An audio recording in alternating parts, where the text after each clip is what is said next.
Tuition செய்திகளுக்காக ஆனந்தி. விரிவான செய்திகளை காணும் முன் இன்றைய முக்கிய செய்திகள். சாலையை சீர் செய்ய கோரி கிராம மக்கள் மறியல் போராட்டம். வானூர் அருகே 2 மணி நேரம் போக்குவரத்து பாதிப்பு. புதுவை பாண்லே ஐஸ்கிரீம் விலை இன்று முதல் உயர்வு. மக்கள் அதிருப்தி. ஆட்டோ அரசு பேருந்து மோதிய விபத்து. அதிர்ஷ்டவசமாக உயிர் தப்பிய பயணிகள். திருபுவனை அருகே வீட்டில் புகையிலை பொருட்கள் பதுக்கி வைப்பு. வாலிபர் கைது. சாலையை சீரமைக்க கோரி வானூர் அருகே பொதுமக்கள் சாலை மறியல் போராட்டத்தில் ஈடுபட்டதால் சுமார் 2 மணி நேரத்திற்கு மேலாக போக்குவரத்து பாதிக்கப்பட்டதா. விழுப்புரம் மாவட்டம் வானூர் ஊராட்சி ஒன்றியத்திற்குட்பட்ட கழுப்பெரும்பாக்கத்தில் கிராமம் உள்ளது. இந்த கிராமத்திற்குள் செல்லும் பிரதான தார் சாலை கடந்த 2022ஆம் ஆண்டு போடப்பட்டது. 2 ஆண்டுகளில் தார் சாலை முற்றிலுமாக பெயர்ந்து குண்டும் குழியுமாக மாறிவிட்டது. அந்த கிராமத்திற்கு செல்லும் பொதுமக்கள் இதனால் பெரும் அவதிக்கு ஆளாகி வருகின்றனர். இரவு நேரங்களில் இருசக்கர வாகனங்களில் செல்பவர்கள் குண்டும் குழியுமான சாலையில் விழுந்து அடிக்கடி சாலை விபத்தும் ஏற்படுகிறதா. இதனிடையே இந்த சாலை அமைத்ததில் முறைகேடு நடந்துள்ளதாகவும் கிராமத்திற்கு செல்லும் பிரதான தார் சாலையை உடனே அமைக்க கோரியும் பொதுமக்கள் அதிகாரிகளிடம் பலமுறை கோரிக்கை வைத்துள்ளனர். ஆனால் எந்த நடவடிக்கையும் எடுக்கப்படவில்லை. இந்நிலையில் கழும்பெரும்பாக்கம் ஊர் கிராம பொதுமக்கள் திரண்டு வந்து கீழ்புத்துப்பட்டு திண்டிவனம் சாலையில் மறியல் போராட்டத்தில் ஈடுபட்டனர். போராட்டத்தில் ஈடுபட்டவர்களை போலீசார் அப்புறப்படுத்த முயன்றபோது பொதுமக்களுக்கும் போலீசாருக்கும் இடையில் கடும் வாக்குவாதம் ஏற்பட்டது. இந்த சாலை மறியல் போராட்டத்தால் அந்த பகுதியில் பெரும் பரபரப்பு ஏற்பட்டது. இருபுறமும் வாகனங்கள் நீண்ட வரிசையில் நிறுத்தி வைக்கப்பட்டிருந்தது. வானூர் வட்டார வளர்ச்சி அதிகாரி சுபாஷ் சந்திர போஸ் மற்றும் மணிவண்ணன் ஆகியோர் வந்து குண்டும் குழியுமான சாலையை பார்வையிட்டனர். முதலமைச்சரின் கிராம சாலைகளின் திட்டத்தின் கீழ் 1 வாரத்திற்குள் சாலைகள் சீரமைத்து தரப்படும் என்று உறுதியளித்தனர். இதனை ஏற்று பொதுமக்கள் அங்கிருந்து புறப்பட்டு சென்றனர். 1 வாரத்திற்குள் சாலை அமைத்து தராவிட்டால் உண்ணாவிரத போராட்டம் நடத்தப்போவதாக பொதுமக்கள் எச்சரிக்கை விடுத்தனர். பொதுமக்கள் சாலை மறியல் போராட்டத்தால் சுமார் 2 மணி நேரத்திற்கு மேலாக அப்பகுதியில் போக்குவரத்து பாதிக்கப்பட்டது.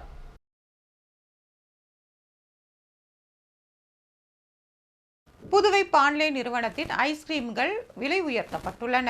இந்த விலை உயர்வு இன்று முதல் அமலுக்கு வருகிறது. புதுச்சேரி அரசின் சார்பு நிறுவனமான பாண்லே மூலம் பால், தயிர், நெய், பன்னீர், ஐஸ்கிரீம் உள்ளிட்ட பால் பொருட்கள் புதுச்சேரி முழுவதும் விற்பனை செய்யப்பட்டு வருகிறது. சுவை, தரம் காரணமாக இந்த பொருட்களுக்கு மக்களிடையே அதிக வரவேற்பு உள்ளது. இந்நிலையே பாண்லே நிறுவனத்தின் நிதி நிலைமையை சரி செய்யும் நோக்கில் பாண்லே ஐஸ்கிரீம், குல்ஃபி பொருட்களின் விலை இன்று முதல் உயர்த்தப்படுவதாக பாண்லே நிர்வாகம் அறிவித்துள்ளது. அதன்படி குறைந்தபட்சம் ₹1 முதல் அதிகபட்சம் ₹70 வரை உயர்த்தப்படுகிறது.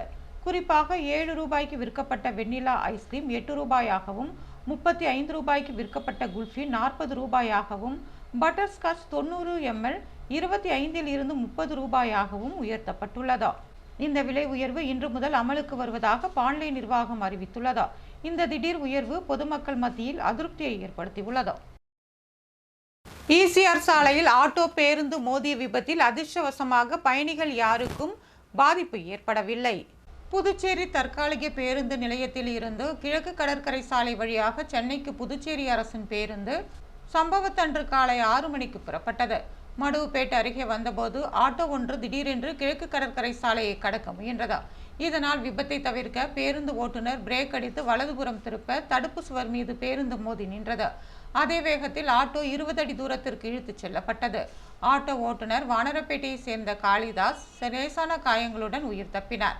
இதேபோல பேருந்தில் பயணித்த 50க்கும் மேற்பட்ட பயணிகள் உயிர் தப்பினர். இந்த விபத்தால் கிழக்கு கடற்கரை சாலையில் போக்குவரத்து சுமார் அரை மணி நேரத்திற்கு பாதிக்கப்பட்டது. தகவல் அறிந்து விரைந்து வந்த போலீசார் வாகனங்களை மாற்றுப்பாதையில் திருப்பி அனுப்பினர். மாற்று பேருந்து ஏற்பாடு செய்யப்பட்டு பயணிகள் சென்னைக்கு அனுப்பி வைக்கப்பட்டனர். காயமடைந்த ஆட்டோ ஓட்டுநரை சிகிச்சைக்காக அனுப்பி வைத்தனர். விபத்துக்குள்ளான அரசு பேருந்தை அங்கிருந்து அப்புறப்படுத்தி சாலையில் போக்குவரத்தை போலீசார் சீராக்கினர்.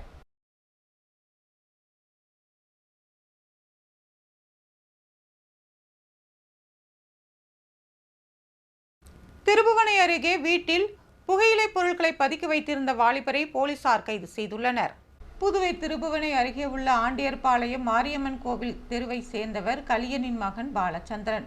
இவரது வீட்டின் பின்புறம் கூலி புகையிலை பொருட்களை பதுக்கி வைத்து திருபுவனை சுற்றியுள்ள பகுதிகளில் உள்ள டியூஷன் படிக்கும் மாணவர்களை குறிவைத்து விற்பனை செய்து வருவதாக திருபுவனை போலீசாருக்கு ரகசிய தகவல் கிடைத்ததா. இதனையடுத்து போலீசார் பாலச்சந்திரன் வீட்டில் சென்று அதிரடி சோதனை நடத்தினர். அப்போது தகவல் அறிந்த பாலச்சந்திரன் வீட்டில் பதுக்கி வைக்கப்பட்டிருந்த 9.7 கிலோ எடை கொண்ட புகையிலை எடுத்துக்கொண்டு வீட்டின் பின்புறமாக ஓடினார். போலீசார் அவரை மடக்கி பிடித்து புகையிலை பொருட்களை பறிமுதல் செய்தனர். இதன் மதிப்பு 70,000 இருக்கும். இது தொடர்பாக ஆய்வாளர் கீர்த்திவர்மன், உதவி ஆய்வாளர் கதிரேசன் மற்றும் போலீசார் வழக்கு பதிவு செய்து விசாரணை நடத்தி வருகின்றனர். இணைய வழியில் தொடரும் மோசடிகள் குறித்து போலீசார் பொதுமக்களிடையே விழிப்புணர்வு ஏற்படுத்தினர். புதுச்சேரி இணையவழி காவல் நிலையத்தின் சார்பாக கடற்கரை காந்தி சிலை அருகே இணையவழி மோசடிகள் குறித்த விழிப்புணர்வு நிகழ்ச்சி நடைபெற்றதா. நாடு முழுவதும் இணையவழி மோசடிக்காரர்களின் மோசடி வேலைகள் அதிகரித்து வருவதால் பொதுமக்கள் இணையவழி மோசடியில் இருந்து எப்படி எச்சரிக்கையாக இருக்க வேண்டும் என்பது குறித்து விளக்கப்பட்டதா. இணையவழி மோசடிக்காரர்களால் பொதுமக்கள் அதிகமாக பணத்தை இழக்கின்ற டிஜிட்டல் அரெஸ்ட், வெளிநாட்டு வேலைவாய்ப்பு, போலி பங்கு சந்தையில் முதலீடு செய்தல், கிரெடிட் கார்டு மோசடிகள், ஈஸி லோன் ஆப் போன்றவை சம்பந்தமாக எடுத்துரைக்கப்பட்டதா. மேலும் விழிப்புணர்வு நோட்டீஸ் பொதுமக்களுக்கு வழங்கி விழிப்புணர்வு ஏற்படுத்தப்பட்டதா. முதுநிலை காவல் கண்காணிப்பாளர் நார சைதன்யா இந்நிகழ்ச்சியை துவக்கி வைத்தார். காவல் கண்காணிப்பாளர் பாஸ்கரன் மற்றும் இணையவழி காவல் நிலைய ஆய்வாளர்கள் தியாகராஜன், கீர்த்தி மற்றும் இணையவழி காவல் நிலைய காவலர்கள் இதில் கலந்து கொண்டு பொதுமக்களுக்கு விழிப்புணர்வை ஏற்படுத்தினர்.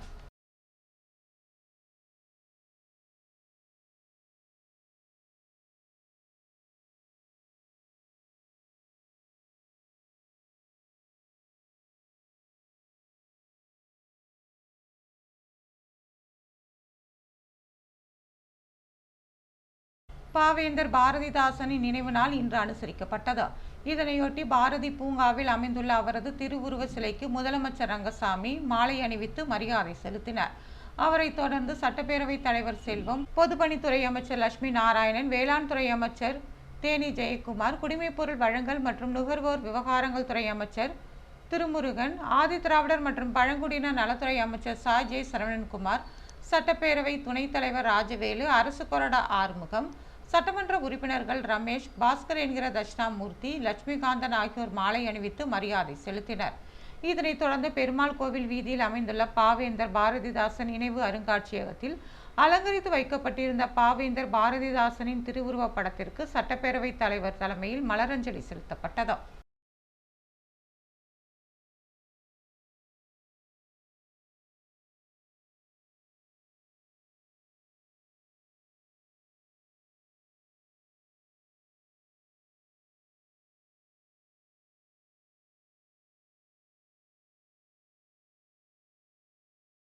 புதுவையில் நாளை முதல் மழை பெய்ய வாய்ப்புள்ளதாக வானிலை ஆய்வு மையம் தெரிவித்துள்ளது.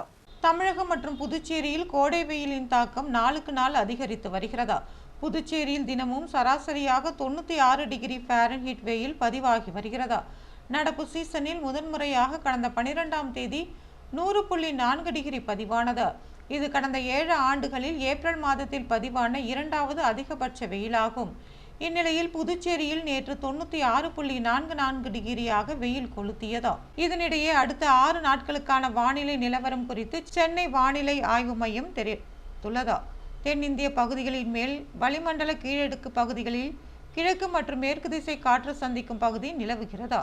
இதன் காரணமாக இன்று முதல் 26ஆம் தேதி வரை தமிழகத்தின் ஓரிரு இடங்களிலும் புதுச்சேரி மற்றும் காரைக்கால் பகுதிகளிலும் இடிமின்னலுடன் கூடிய லேசானது முதல் மிதமான மழை பெய்யக்கூடும் என்று வானிலை ஆய்வு மையம் தெரிவித்துள்ளது. மேலும் தமிழகம், புதுவை மற்றும் காரைக்கால் பகுதிகளில் ஓரிரு இடங்களில் அதிகபட்ச வெப்பநிலை 2 முதல் 3 டிகிரி செல்சியஸ் இயல்பை விட அதிகமாக இருக்கக்கூடும் என்றும் தெரிவிக்கப்பட்டுள்ளது. தனியார் நிறுவனத்தை கண்டித்து விடுதலை சிறுத்தை கட்சியினர் போராட்டத்தில் ஈடுபட்டனர். புதுவை துத்திப்பட்டில் உள்ள தனியார் நிறுவனத்தை கண்டித்து தொழிலாளர்கள் போராட்டத்தில் ஈடுபட்டனர். தொழிலாளர் சட்டங்களை கடைபிடிக்காமல் 15 நாட்களுக்கு ஒருமுறை ஊதியம் வழங்கும் தொழிலாளர் விரோத நடவடிக்கையை கட்டுப்படுத்த வேண்டும். 12 ஆண்டுகளுக்கு மேல் பணிபுரிந்த தொழிலாளர்களுக்கு முறையாக இபிஎஃப் பென்ஷனுக்கு வழிவகை செய்யாத நிர்வாகத்தின் மீது நடவடிக்கை எடுக்க வேண்டும். 30 ஆண்டுகளுக்கு மேலாக பணியாற்றி ஓய்வு பெற்ற ஊழியர்களுக்கு சேர வேண்டிய பணத்தை 5 மாதங்களுக்குள் தர வேண்டும். தொழிலாளர்களுக்கு ஒவ்வொரு மாதமும் ஊதியத்திற்கான முறையான சம்பள ரசீதை வழங்க வேண்டும். ஓராண்டிற்கு மேல் பணியாற்றும் தொழிலாளர்களை பணி நிரந்தரம் செய்ய வேண்டும் என்பன உள்ளிட்ட பல்வேறு கோரிக்கைகளை வலியுறுத்தி விடுதலை சிறுத்தைகள் கட்சி சார்பில் தொடர் மறியல் போராட்டம் நடைபெற்றது. தொகுதி செயலாளர் இளந்தமிழன் தலைமை தாங்கினார். முதன்மை செயலாளர் தேவபொழிலன், தேர்தல் பணிக்குழு மாநில செயலாளர் அரிமா தமிழன், செந்தில், சிங்க தமிழ்ச்செல்வன், தங்க கதிர்வேல் ஆகியோர் கண்டன உரையாற்றினர். இப்போராட்டத்தில் தூயவன், தொல்காப்பியன், அதியமான் கோவிந்தராஜ், அருள், பாக்கியராஜ், அகர முதல்வன் உள்ளிட்ட பலர் கலந்து கொண்டனர். மரக்காணம் திரௌபதியம்மன் கோவில் திருவிழாவில் ஏராளமான பக்தர்கள் கலந்து கொண்டனர். விழுப்புரம் மாவட்டம் மரக்காணம் தர்மாபுரி வீதியில் அமைந்துள்ளது பிரசித்தி பெற்ற திரௌபதியம்மன் கோவில். இந்த கோவிலின் திருவிழாவானது மொத்தம் 21 நாட்கள் நடைபெறுவது வழக்கம். இந்த ஆண்டு கடந்த 18ஆம் தேதி கோவில் கொடி ஏற்றப்பட்டு முதல் நாள் உற்சவ விழா தொடங்கப்பட்டது. இதில் ஏராளமான பக்தர்கள் கலந்து கொண்டனர். திரௌபதி அம்மன் வண்ண மலர்களால் அலங்கரிக்கப்பட்டு பக்தர்களுக்கு காட்சியளித்தார். இந்த திருவிழாவிற்கு 500க்கும் மேற்பட்ட பொதுமக்கள் கலந்து கொண்டு சுவாமி தரிசனம் செய்தனர்.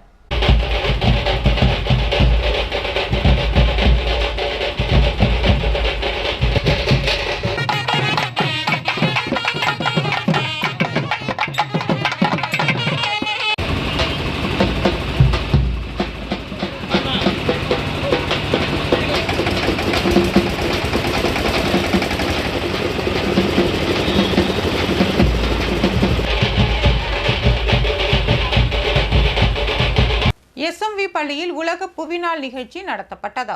புதுச்சேரி மதகட்டிப்பட்டில் உள்ள ஸ்ரீ மனுக்குல விநாயகர் கல்வி அறக்கட்டளையின் ஓர் அங்கமான SMV பள்ளியின் சார்பில் புதுச்சேரி திப்ராயப்பேட்டையில் உள்ள பாண்டி மெரினா கடற்கரையில் உலக புவி தின நிகழ்ச்சி நடைபெற்றது.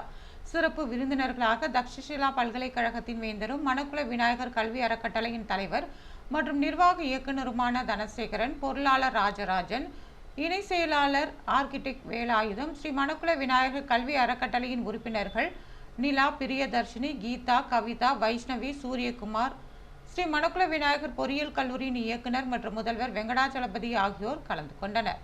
நிகழ்ச்சிக்கு சிறப்பு விருந்தினர்கள் அனைவரும் SMV பள்ளியின் முதல்வர் அனிதா சாந்தகுமார் பூங்கொத்து கொடுத்து வரவேற்றார். நிகழ்ச்சியை சிறப்பிக்கும் வகையில் 3ஆம் வகுப்பு மற்றும் 6ஆம் வகுப்பு மாணவர்கள் மேடையில் தங்களது நடனத்தை வெளிப்படுத்தினர். நிகழ்ச்சிக்கு வந்திருந்த மாணவர்கள் பெற்றோர்களும் மேடையில் ஏறி நடனமாடினர்.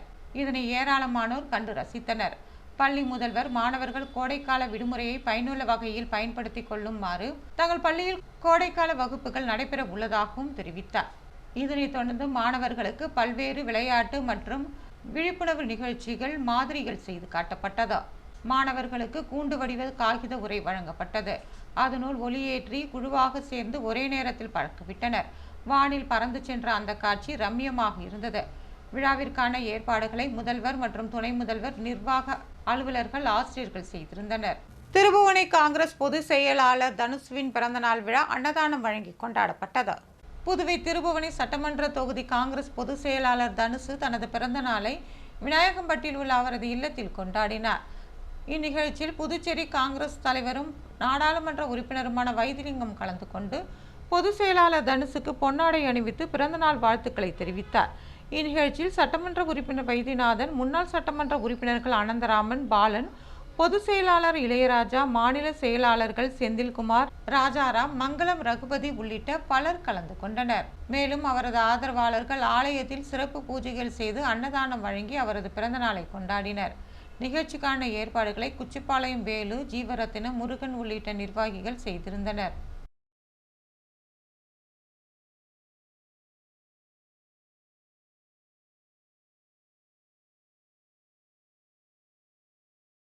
கேலக்ஸி ஆங்கில பள்ளி ஆண்டு விழாவில் மாணவர்களின் கண்கவரும் கலை நிகழ்ச்சிகள் இடம்பெற்றன.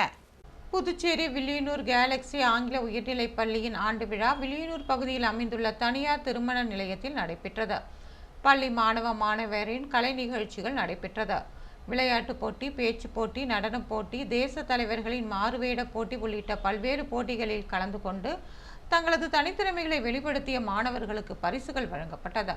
இந்நிகழ்ச்சிக்கு எழுத்தாளர் ராமஜெயம், திருக்கனூர் கன்சியூமர் குரூப் தலைவர் முத்துரங்க செட்டியார் ஆகியோர் தலைமை தாங்கினர். RV காம்ப்ளெக்ஸ் உரிமையாளர் ராஜாராம், லட்சுமண கிருஷ்ணா மஹால் உரிமையாளர் மண்ணாங்கட்டி என்கிற லட்சுமணன் ஆகியோரும் முன்னிலை வகித்தனர். சிறப்பு விருந்தினராக சட்டமன்ற எதிர்க்கட்சித் தலைவர் சிவா, சட்டமன்ற உறுப்பினர் KSP ரமேஷ் ஆகியோர் கலந்து கொண்டு பல்வேறு போட்டிகளில் வெற்றி பெற்றவர்களுக்கு பரிசுகளை வழங்கி பாராட்டினர். நிகழ்ச்சியில் நியூலாண்ட் ஆங்கில உயர்நிலைப் பள்ளியின் நிர்வாகி ரங்கநாதன், முத்திரையர் பாளையம் மேல்நிலைப் பள்ளி நிர்வாகி Muthuraman, JC Venkatesan, trustee Galaxy education trust சம்பந்தம் ஆகியோர் வாழ்த்துரை வழங்கினர். நிகழ்ச்சிக்கான ஏற்பாட்டினை பள்ளி தாளாளர் தலைமையில் கேலக்ஸி ஆங்கில உயர்நிலைப் பள்ளி ஆசிரியர்கள் செய்திருந்தனர்.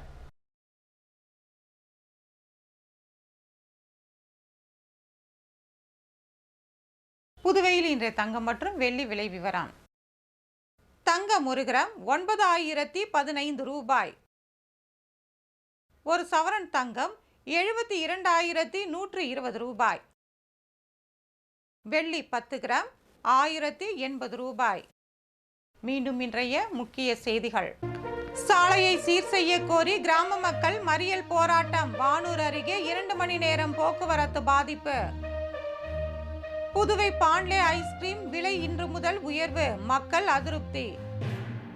ஆட்டோ அரசு பேருந்து மோதிய விபத்து, அதிர்ஷ்டவசமாக உயிர் தப்பிய பயணிகள். திருபுவனை அருகே வீட்டில் புகையிலை பொருட்கள் பதுக்கி வைப்பு, வாலிபர் கைது. இத்துடன் செய்திகள் நிறைவு பெறுகிறது. வணக்கம்.